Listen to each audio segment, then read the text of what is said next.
Oh my gosh, you guys have not seen Luca in so long. Luca is on a diet. He also put on a little bit of a quarantine 15 like the rest of us. And he's currently going outside for walks. And we switched his food, which he's not happy about. And he is losing weight. So don't be too concerned with his chonkiness. As much as I hate it, he is losing weight. Right, big guy? Hello, everyone. Welcome back to Cheeky Couch. This is Cheeky Couch episode number 5. Can you believe it? We're already on a 5th episode. Today is Saturday, and Saturdays are dedicated to Real Housewives of New Jersey Rewatch. Today we are doing episodes 2 and 3 of Real Housewives of New Jersey. I'm going to be doubling up episodes going forward, unless it's like a big episode where we really need time to go over everything, which honestly in Jersey, it kind of gets crazy pretty quick. But in the beginning, it's a lot of intro stuff, and I like to just go ahead and kind of move through it so we can get to the meat of Real Housewives of New Jersey. So without further ado, let's get started. Okay, so jumping right into episode 2 of Real Housewives of New Jersey, we start off with Jacqueline and Ashley. Ashley is Jacqueline's daughter. She's in high school. Ashley has finals coming up. Jacqueline's kind of getting around the fact that Ashley's maybe not doing so well in school and kind of talking about their background a little bit. As I said in the previous episode, Jacqueline was a single mom in Vegas and she was working, trying to take care of Ashley. So she wasn't around a lot, and for that reason, Jacqueline thinks that she kind of overcompensated for the fact that she wasn't there all the time by spoiling Ashley later in life. She talks about, we've taken your phone away, we've done all these things, like what is actually going to motivate you to be better in school because you're not very motivated. We then move into Teresa, and she has taken her 3 daughters shopping. Teresa claims that she takes her daughter shopping like at least twice a week,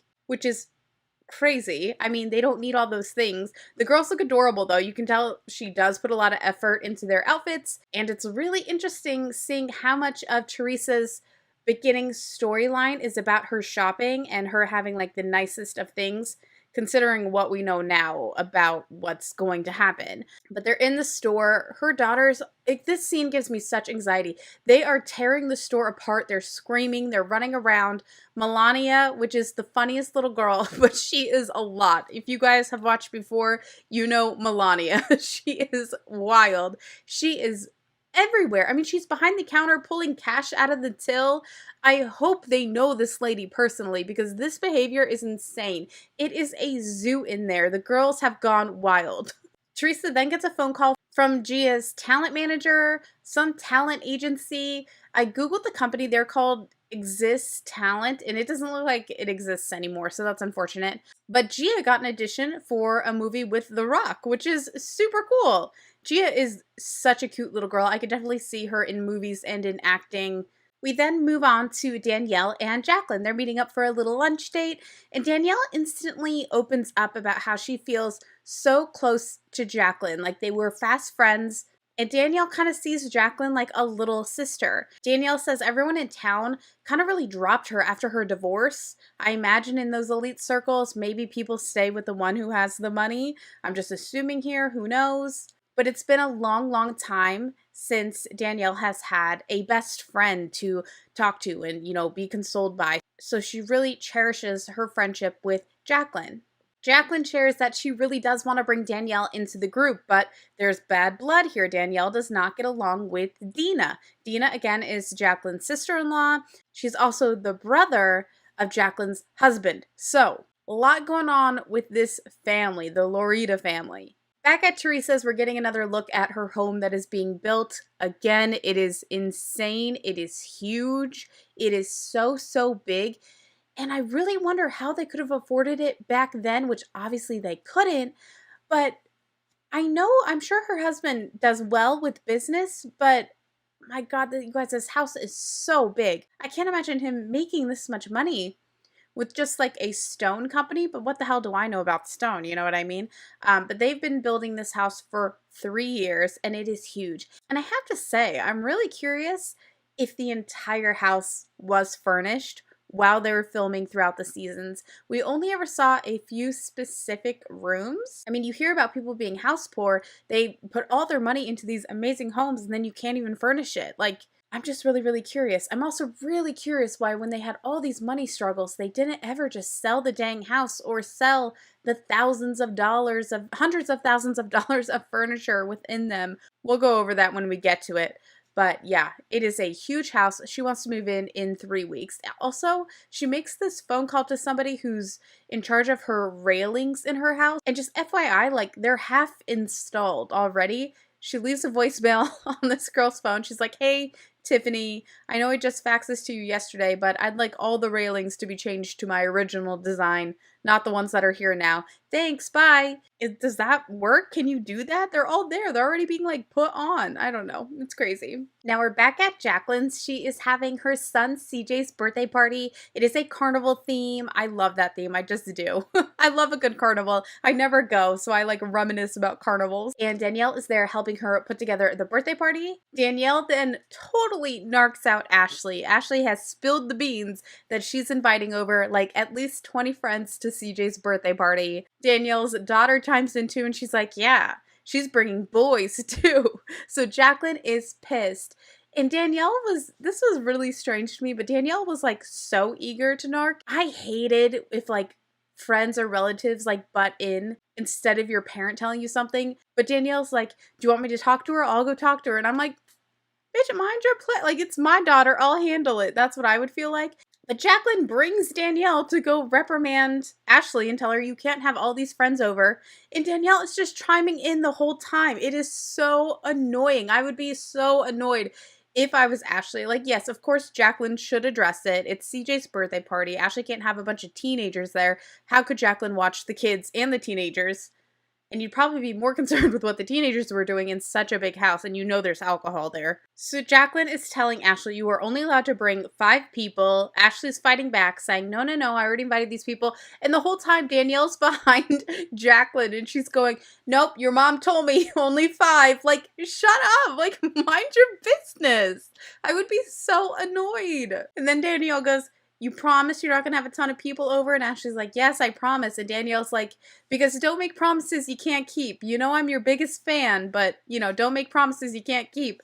And I'm like, what? Like, that's not your child. What a weird thing to say to somebody. It was very odd to me. I don't know. It annoyed me. So Dina now shows up to CJ's birthday party. Danielle makes a beeline for Dina. She's convinced she's going to squash this today. She doesn't want this weirdness to get in the middle of her relationship with Jacqueline. Danielle comes on a little strong. She gives her a huge hug and says, you look beautiful. Compliments her. She asks if she can borrow her boobs. Pretty strong, but I gotta be honest, I think I'm kind of the same way. If I'm nervous and I need to talk to somebody, I probably come in a little too strong because I get so wound up. And Dina is very much just trying to be polite, but clearly wants nothing to do with Danielle. During this scene, Dina has a talking head where she makes her famous line, she's obsessed with me. I don't know if she wants to be me or skin me and wear me like last year's Versace. Pretty iconic in the Real Housewives of New Jersey universe. It's kind of funny. But also very mean girl. Danielle's just trying to be nice, trying to smooth things over so that she can continue her friendship with Jacqueline. Okay, now we're at Caroline Manzo's for dinner. She's having a little family dinner with her kids. Her kids have some friends. She is really sweet in the way she says she always kind of cooks for the masses. She never knows who her kids are going to bring home or who's going to be over that night.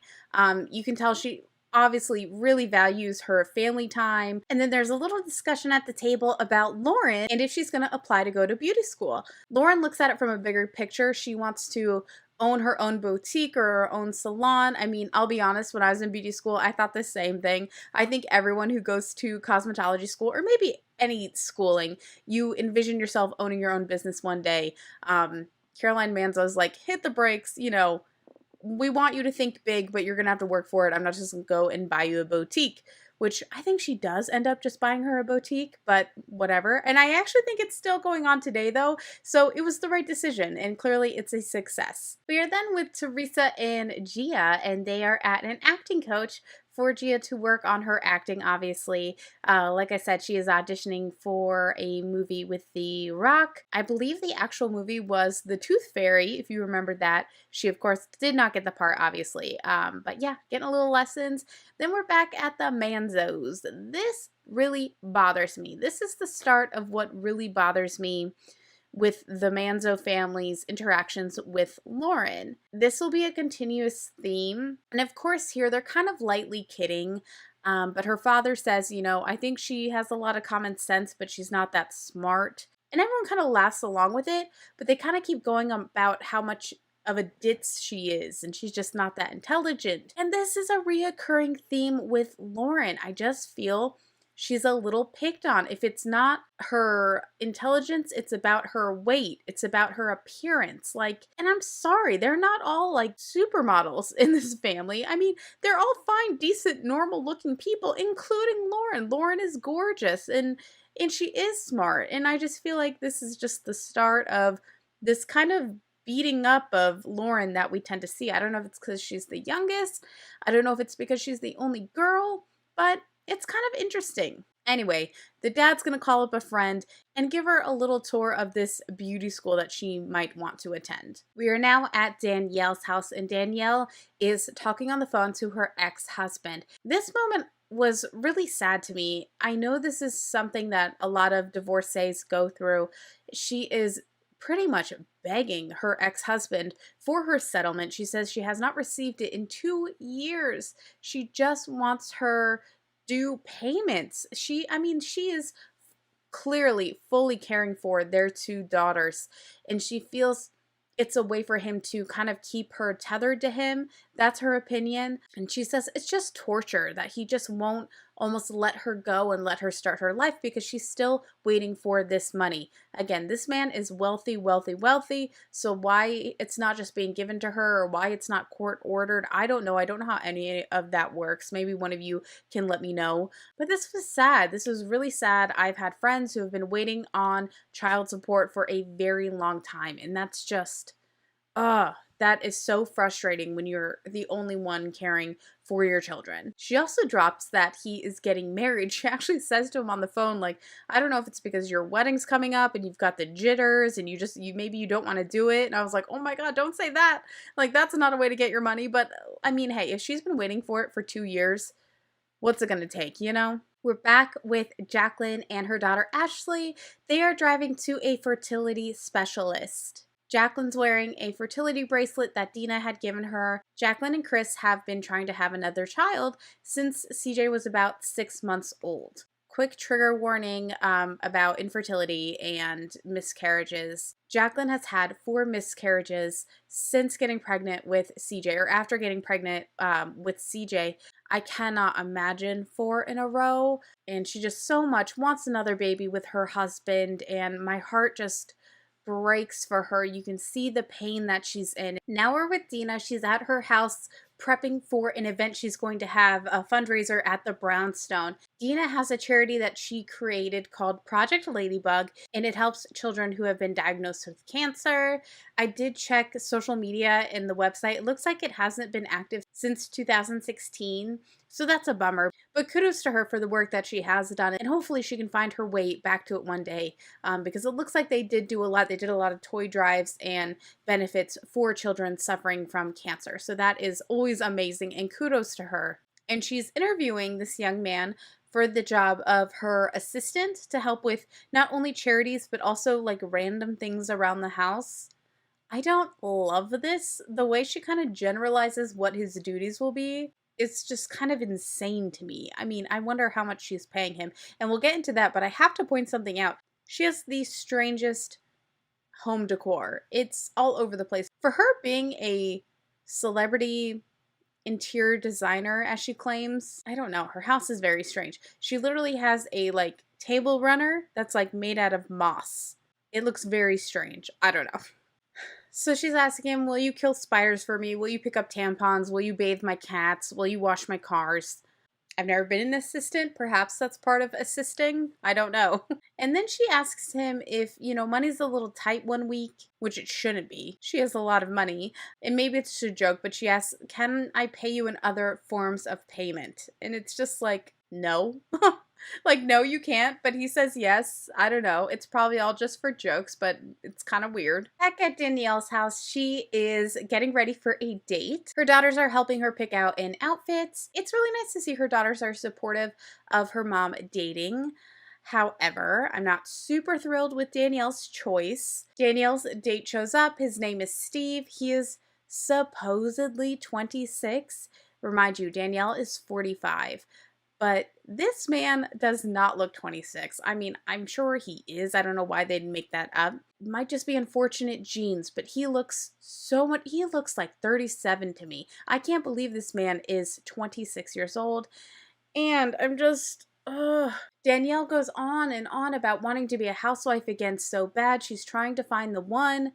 I promise you, it is not this 26-year-old, not when you're 45 and you have 2 daughters. It's just, and you're a divorcee, that is a lot for anybody to handle, but at 26, she's swimming in the wrong pond. Like, this is not the one, Danielle. This is not the one. Now we're at the brownstone for the Project Ladybug event. They have a ton of stuff there that you can, I don't know if they're doing bidding or just straight up purchasing, but clothing, jewelry. I mean, Dina says everything from scrapbooking to Botox, like anything a woman could want. So that's interesting. I'd love to see the scrapbooking table. And of course, it's at the brownstone, her family's business. Jacqueline and Ashley are there. The whole family's there. Teresa's there. Caroline's there. Everybody's there. Dina's got everybody working, including Ashley, who apparently is changing outfits like 3 times. She's trying on clothes that are for sale. Maybe she's trying to model them. She keeps switching out her outfits, which is pissing Jacqueline off. And apparently Dina too, because really quickly you just hear Dina say, I fired Ashley. So Ashley's clearly on her nerves. And then Jacqueline's like walking around holding her drink. And Dana's like, what are you doing? Like, I need you to get out there and sell tickets. And Jacqueline's like, what? Like, I thought I was here like as a guest. I didn't realize I was like working your event for you. So that's like totally annoying. I can understand being invited and you think like you're just like supporting your sister-in-law's charity event. But no, she wants you out there hustling, selling these tickets. They must be, those type of bidding tickets. Dina says Teresa and Jacqueline don't understand the stress of having a career, which maybe is true, maybe not. Jacqueline did work. I think she just only started not working once she moved out to New Jersey with Chris. Jacqueline and Teresa are kind of like talking about this in the bathroom. Jacqueline's just venting and Teresa's like, yeah, it's like family shit. Sister-in-laws are crazy, blah, blah, blah. The whole time I can't focus though because Teresa is just like sitting on a toilet talking to Jacqueline. She's not using it, but she's just sitting on it. And I hate that. It really skeeves me out. I really don't like that. It's like, come on, sit on the counter or something, but she's just sitting on a toilet. It's the weirdest thing. The event looked like a big success. It looked like everyone had a really good time. And that was pretty much the end of episode 2. And so now we're going to bounce right on over to episode number 3. By the way, let me know if you like me doubling up episodes in my podcast. I like it because we move through the seasons quicker and I want to get to current day. But if it's too long, too much, let me know. Episode number 3 is called Not One of Us, so we can already assume the theme is going to be Danielle is an outsider and we don't want her in. The episode starts with Gia and Teresa driving to New York City. They're going to meet with Wilhelmina Modeling Agency, which is fantastic. Wilhelmina is wonderful. They do share that Gia did not get that movie role, which we already knew, obviously, because Tooth Fairy has been out and Gia is not the main character. Teresa is bummed that Gia did not get the movie role, but they are really counting on her interview with Wilhelmina Modeling. So they get to Wilhelmina and Gia and Teresa are showing the comp cards to the agent there. She says they're just too pageanty. They're too kind of like dance pictures where the girls are super dolled up. It's like super retouched. They need something more natural. So, and Teresa's pissed because she's like, I just spent like $800 on these freaking photos. But she needs new cards. So that's that. They head back home. We're now with Dina and her brother Jamie. One thing I don't think I've mentioned is that there are actually 11 kids in this family. Dina, Caroline, and Jamie. There are 11 total. That is so insane to me. 11 kids. Can you imagine pushing out 11 kids?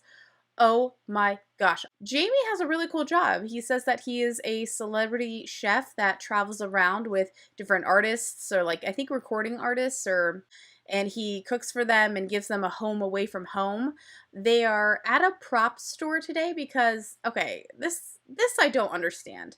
So, Jamie is a celebrity chef, but they're at this prop store because Jamie's in charge of creating a home away from home dressing room for this mega celebrity, as Dina says, who's going to be in town for a few weeks.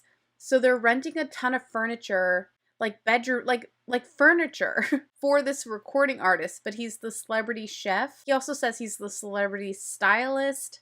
I don't understand what this is about, and I half believe that this storyline is bullshit. I believe that Jamie's the celebrity chef, but this makes no sense. Why would you send the chef out to go and rent a bunch of furniture? Like, did the celebrity give you their credit card? I just don't understand the storyline, but regardless, Dina is here to help him design this room for this celebrity, I guess. And maybe they'll stop off for groceries for his chef job later. I don't know.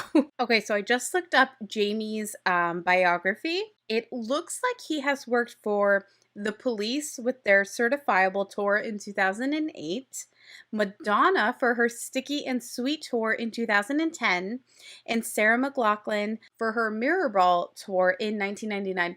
So I'm assuming this was either for the Police or Madonna. I'm almost willing to bet Madonna because he's selecting like really pretty blue furry rugs and like these leather couches and these beautiful lamps. Again, I don't understand why this would be his role as the celebrity chef. Dina's then talking to Jamie about her role as a mother and as a wife. She mentions that in their family, the women were raised, or the girls at the time were raised to be wives. They were raised to be great wives, great mothers, great housekeepers, you know, really, really traditional stuff. I don't think my mom spent one day in my life teaching me how to be a wife. My mom is a businesswoman. She herself even wasn't super traditional. She was busy. She was going to school. She was working. She was learning.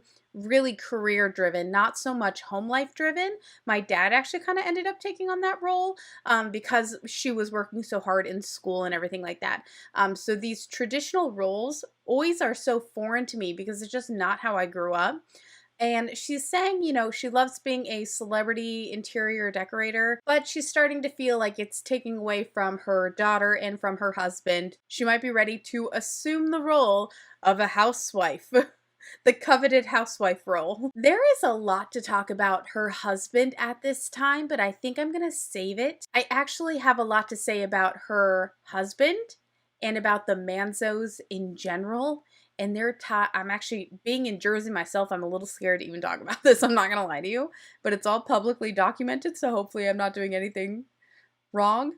But they need their whole entire episode about them and their ties to the mafia. So when it is time, we will get into that. And trust me, the time is coming. Now we are with Ashley and Jacqueline, and it's a sad day in this household. Ashley is failing out of school. She goes to private school, and because she failed 2 classes, she's technically not even allowed back at school next year, and it's the end of the school year. It's summertime, but she has to go to summer school for both geometry and history because she is failing out. Again, this is so like bringing back horrible things for me because guess what? I did the same. I did summer school, I think like 3 years in a row, like 2 in South Dakota and 1 when I moved to New Jersey. I wish I would have said I am having panic attacks because I don't even think I knew the word panic attack yet. You know what I mean? I didn't know how to explain it, but I would get so worked up and so nervous that I would get dropped off at school and I would literally like wait 5 minutes and I would just walk back home, and I missed so much school. You guys, it's not even funny. I would just go back home because I was so afraid to go into school. I feel for Ashley here. I really do. As much as I shouldn't because, you know, you have to go to school as a kid. But I think that there's a lot going on with Ashley. As I've mentioned, she is a transplant in New Jersey. This is how I felt. New school, and she's going to a private school with like really wealthy kids. I can't imagine what kind of pressure that is. So you're just juggling a lot. You're in this huge Italian family. None of them are your family, and you're kind of the black sheep of the family where everyone's kind of always judging you, talking about how bad you are, and it doesn't make things easy. Not to mention, she clearly doesn't have the best relationship with her mom.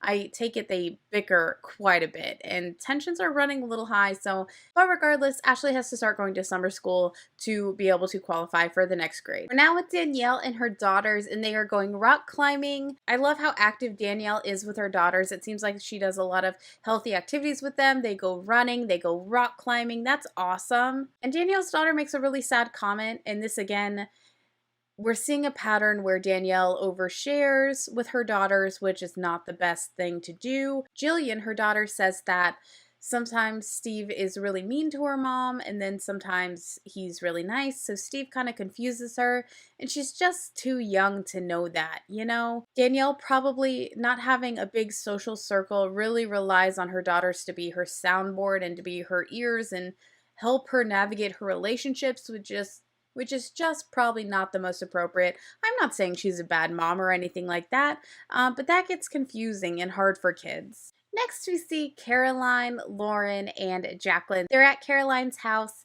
and Lauren is getting ready to go tour a beauty school, which is awesome for her. She's ready to start her career, but she has some few particular things she's really not interested in performing. Again, this is where we discover another disgusting little nickname for private parts. I would much rather just say vagina. Lauren calls them Chuckies. I hate it. I hate it. It makes me cringe so much more than the actual just word of the body part. I hate it. So she's just saying she really doesn't want to wax any privates. That's not interested in that, which is fair. I understand. I went to beauty school too, and I wouldn't want to do that either personally. It's not that I'm disgusted. It's a tender area. It makes me nervous. Actually, I think I could probably do it. Anyway, so they're going to go tour this beauty school and see if Lauren's really interested. And then Caroline makes a comment and calls Lauren simple-minded, which doesn't always mean stupid, but a lot of times it does. I just feel like it's a repeating pattern we see over and over and over where people really underestimate or talk down to Lauren. They tour the school, they have a great time. Funny enough, I don't believe this is the school that Lauren ends up attending. Now we're back with Teresa and Gia, and they are setting up a photo shoot for Gia to get new comp cards that are a little more natural looking, more what Gia really looks like, and not so overly done. At least that is the intention. But I have to tell you, Teresa shows up with about 10 suitcases and duffel bags, all these matching pink and leopard suitcases and duffel bags stuffed to the brim with every accessory, every shoe, every outfit imaginable. She has a duffel bag filled with shoes. I mean, again, these pictures are supposed to be more natural. I don't know why on God's green earth they would bring Gia's entire wardrobe. And honestly, it's probably only a fraction of her wardrobe with the way that Teresa shops. But oh my gosh, I cannot imagine packing all of this. I think maybe 3 outfits tops would have sufficed, but not in Teresa's world. I'm sorry, real quick, I got something wrong. She has 3 duffel bags filled with shoes. 2 duffel bags are filled with hair accessories, and the rest of the 5 are all outfits. I mean, there is at least like 30 outfits on these dressing racks. It's unbelievable. Wilhelmina Modeling loved how Gia walked in because she was natural. She had her natural curls. She had no makeup on. She looked like a child, you know, because she is one. That's what they're looking for. Now, cut to this photo shoot. Once again, Teresa has a glam squad here for Gia. Mind you, they're keeping it more natural, but they're blowing out her hair, flat irons. She's saying she doesn't need makeup, but it sounds like they're going to put a little makeup on. Once again, cut to Teresa saying she's not a stage mom. This is stage mom behavior if I've ever seen one. All right, we're back with Danielle. She has her billiard room in her house fully decked out and filled with all of these spa treatments. She is having a spa party for the girls, and not just spa, like there's like Botox. She has her plastic surgeon there. They're getting Botox, lip fillers, all that type of stuff. And she invited Teresa, Jacqueline, Caroline, and Dina, and they all showed. Danielle's really trying to just clear the air with Dina and just start fresh, have a good relationship.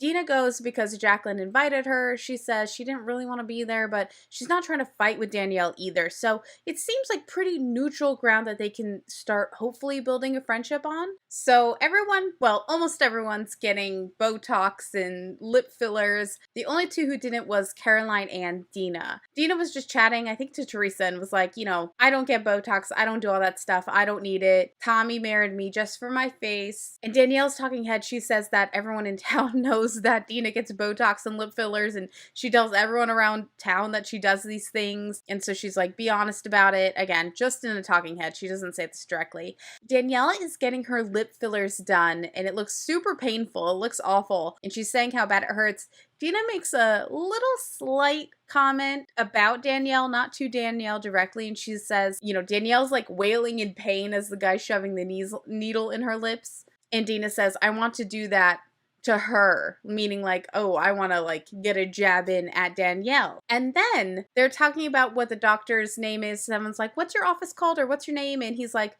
Dr. Manilakakis, I believe is his last name. And Danielle's all numbed up from the Novocaine, and she's like, I can't say that. I could say cock. And then Dina goes, like as a joke, and then Dina goes, yeah, we know that. Like, that Danielle did hear, and that really hurt her feelings. That really offended her. I do just feel like Dina is a mean girl. She is a mean girl to Danielle. Here Danielle is inviting you into her home for a spa night, and you just keep jabbing at her. I don't know what Dina has against Danielle, but my gosh, she has it out for her. She really does. There's a quick scene with Dina and her daughter, and it annoys me to no end. Dina's talking about how she has a nanny.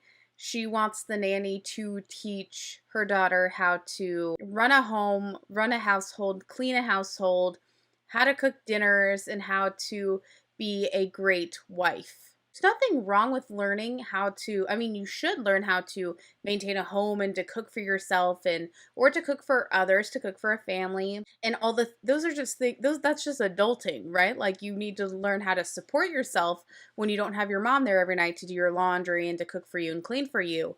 But it's the emphasis on to be a wife. It's not just so her daughter can be self-sufficient and be a functional adult. The whole focus is around being a wife and making sure you can do this for your husband. And just to further prove my point, Caroline, her sister, in one of these upcoming episodes, actually it's Lauren. It's Lauren talking about how she was in charge of doing her brothers, like making their beds, cooking for them, doing their laundry, as a prep for her to be a wife one day. The emphasis on like training these young girls to be wives is just so strange.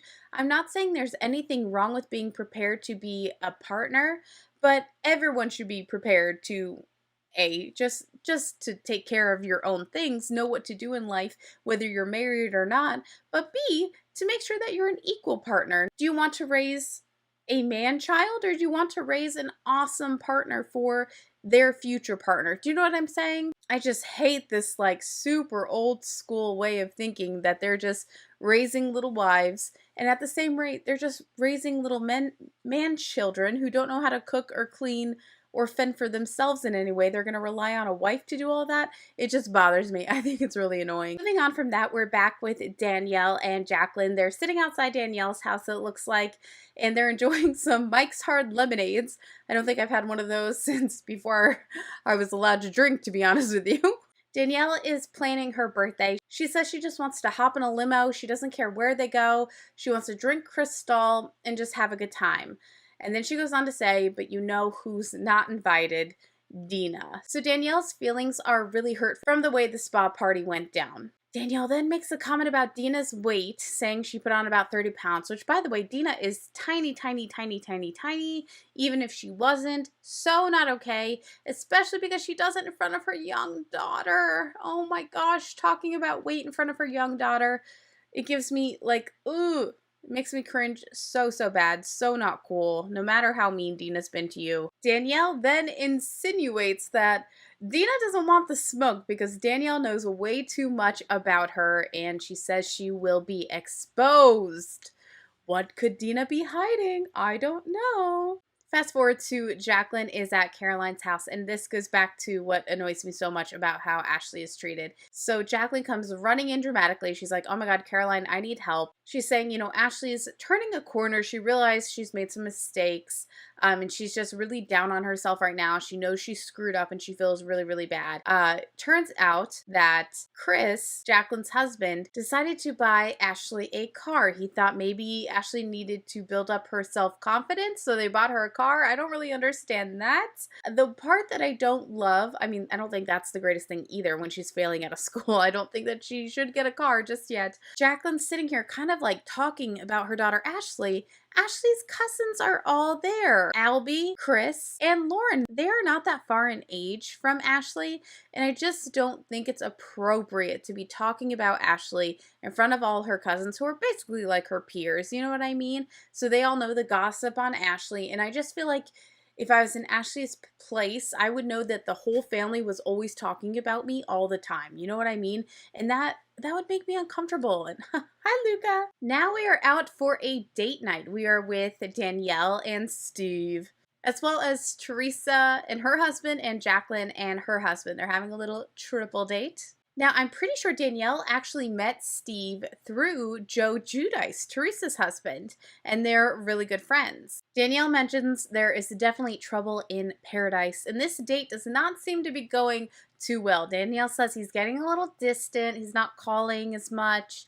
Teresa's saying you gotta love her, tell her she's beautiful, and he makes this little comment and he says she knows she's beautiful, she doesn't need me to say it, which is just like, it's in this moment where I do believe he's 26 years old, because that is such a ridiculous thing to think. Like, you can know, everyone likes to hear that they're beautiful. It's just something, when you love somebody, if you're really into them, it's something you want to say. It's not even because they need it, it's just, it's something nice, you know? So I do feel bad for Danielle here, but I mean, when you're 45 dating a 26-year-old, what do you expect? So tensions are thick at dinner. It's uncomfortable.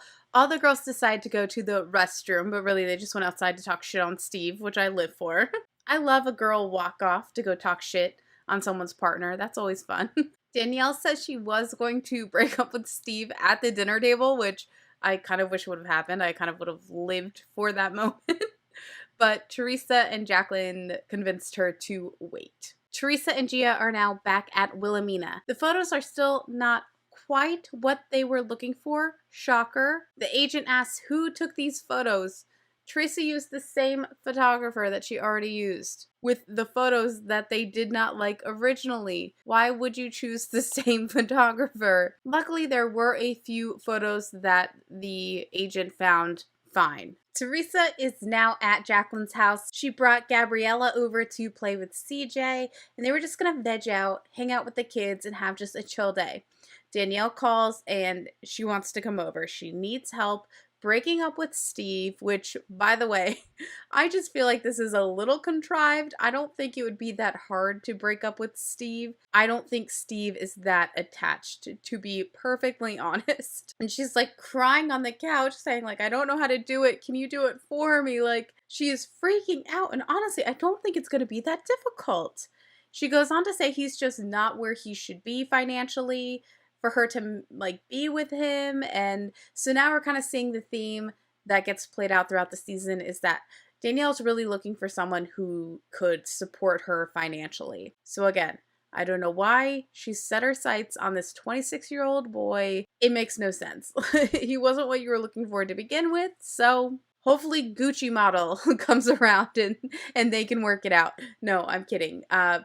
You also kind of see that Teresa and Jacqueline are starting to get a little annoyed with Danielle. They think she's all about the drama. Danielle is claiming that Steve is in love with her and that this just isn't fair to him because he loves her so much.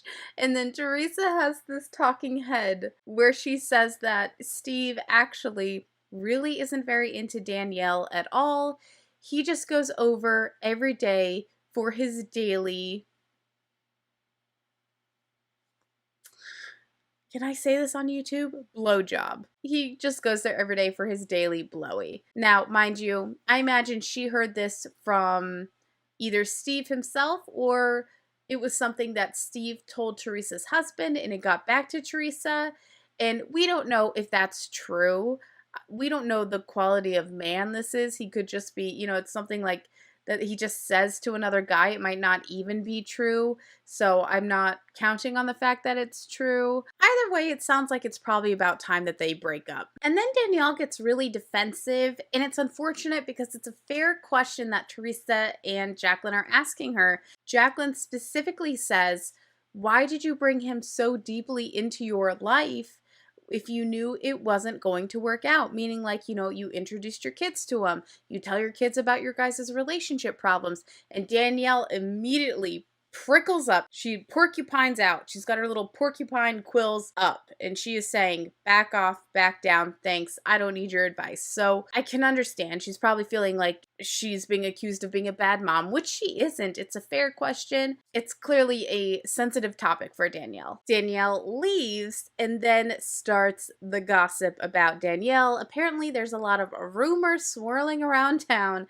about Danielle Staub, that she is a husband stealer, that she is a former stripper. Oh my gosh, the stripper gate in New Jersey Housewives runs seasons long about multiple people. Everyone, I get it was the early 2000s, but the irony of them bashing the fact that anyone would have possibly have been a dancer. I don't even like the word stripper, but to be a dancer, they talk down about it so poorly. They're so judgmental of anyone who may have danced. But then they turn around and they all cheer on and root for Chris, Caroline's son, who wants to own this strip club / car wash. Girls are so catty in this show. It drives me crazy. But yet we cheer on the man who wants to open up a strip club car wash, but then we're going to talk down about the girls who are actually like working at a club. And like I said, this goes on for seasons with multiple people, and it's sad. It's awful. And I don't think that I would hope that that wouldn't be the same way today. I think we're evolving. We're evolving every year in what's more socially acceptable. And that is it, you guys, for episode 3 of Real Housewives of New Jersey. I hope you guys like this double episode. Let me know if I should keep it up. Just a reminder, this podcast is also available on Apple Podcasts. If you're listening to it on Apple Podcasts, you can actually watch this episode on my YouTube channel, That Girl Shay XO, or you can click the link in the episode description box. I have a link to the video there if you're more of a watcher. If you need visuals, I hate to ask you guys, but I'm trying to get into the podcast partnership program, and it requires a bunch of downloads and a lot of reviews. So if you guys wouldn't mind reviewing in Apple Podcasts or downloading the episode, I would appreciate that so very much. I will have a link to it down below. Thank you guys for watching today, and I will see you tomorrow for Real Housewives of Orange County. Bye!